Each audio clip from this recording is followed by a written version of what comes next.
Pneumonia লাঞ্চের ভয়ঙ্কর একটা রোগ। এখন এটা কাদের কাদের হয়?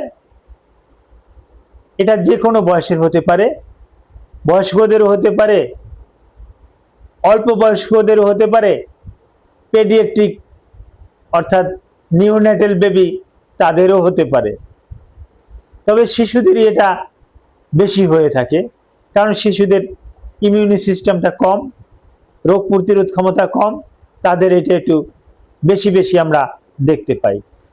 এখন এটা কি দিয়ে হয়, কেন হয়, শিশুদের এত বেশি হওয়ার কারণ কি, এর চিকিৎসা কি, এই ব্যাপারে কিছু গুরুত্বপূর্ণ আলোচনা করব। আসসালামু আলাইকুম রহমতুল্লাহি ওয়া বারাকাতুহু। আমি ডাক্তার মীর শহীদুল ইসলাম। আমার চেম্বার শুভেচ্ছা 255, ঐতিহ্যবাহী শেখ গার্ড, সিলেট। জি, গুগলে গিয়ে ডাক্তার মীর শহীদুল ইসলাম কথাটি লিখে সার্চ দিলে আপনি আমার সম্পর্কে বিস্তারিত তথ্য পেয়ে যাবেন। দর্শক শ্রোতা, আলোচনা করব শিশুদের কেন বেশি বেশি নিউমোনিয়া হয় এবং এই নিউমোনিয়ায় আক্রান্ত হয়ে সারা পৃথিবী থেকে শিশু কেন মৃত্যুবরণ বেশি করে। হ্যাঁ, শিশু বেশি মৃত্যুবরণ করার কারণ শিশুদের ইমিউনি সিস্টেমটা কম, রোগ প্রতিরোধ ক্ষমতাটা কম, যার পরিপ্রেক্ষিতে শিশুরা মৃত্যুবরণ করে।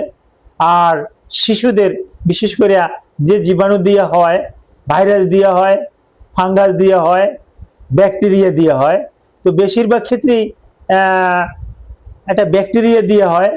ব্যাকটেরিয়াটা নিউমোকক্কাস। এটা স্টেফাইলো নিউমোকক্কাই গ্রুপেরই আর কি, নিউমোকক্কাস। এই নিউমোকক্কাস দিয়া এই রোগটা বেশি বেশি হয়ে থাকে। এখন এটা হলে এর লক্ষণ কি? শ্বাসকষ্ট হবে, শিশুদের ক্ষেত্রে বলছি, শ্বাসকষ্ট হবে, ঘাম দিয়ে জ্বর আসবে, কাঁপুনি দিয়ে জ্বর আসবে, জ্বরটা সহজে ছাড়তে চাবে না, হাত পায়ে খিঁচুনি আসতে পারে, মাথা প্রচন্ড গরম থাকবে, শ্বাস প্রশ্বাস কষ্ট হবে, এবং প্রধান সমস্যা যেটা শ্বাস প্রশ্বাসের সময় এই যে পাঁজর খাঁচা, এটা নিচের দিকে দেবে যাবে এটাই।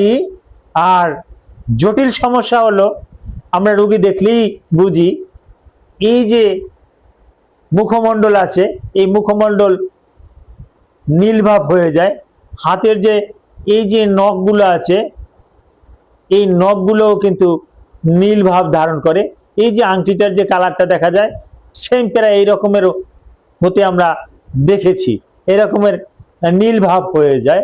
এরকমের হলে তখন বুঝতে হবে যে রোগীর অক্সিজেনের অভাব আছে, দ্রুত তাকে নিকটবর্তী কোনো একটা হাসপাতালে পাঠাতে হবে, যেখানে একজন পেডিয়াট্রিক স্পেশালিস্ট থাকবে এবং অক্সিজেনের ব্যবস্থা থাকবে। ওখানে গেলে সর্বপ্রথম ডাক্তার অক্সিজেন লাগিয়ে দেবে, তারপর তার কিছু পরীক্ষা নিরীক্ষা করবে, সিএক্সআর দেখবে, অর্থাৎ এক্সরে, সেস, পিএ, ভিউ, এটা আর কি দেখবে, টিসিডিসি, এইচবিএসআর, ইরিথ্রোসাইটিক সেডিমেন্টাল রেট, ইএসআর, এগুলো বেশি বেশি এগুলো দেখবে। এগুলো দেখার পর ব্লাডে কোনো ইনফেকশন আছে কিনা এগুলো আমরা সাধারণত দেখে থাকি। এগুলো দেখার পর তারপরে রোগীকে একটা অ্যান্টিবায়োটিক সিলেক্ট করি।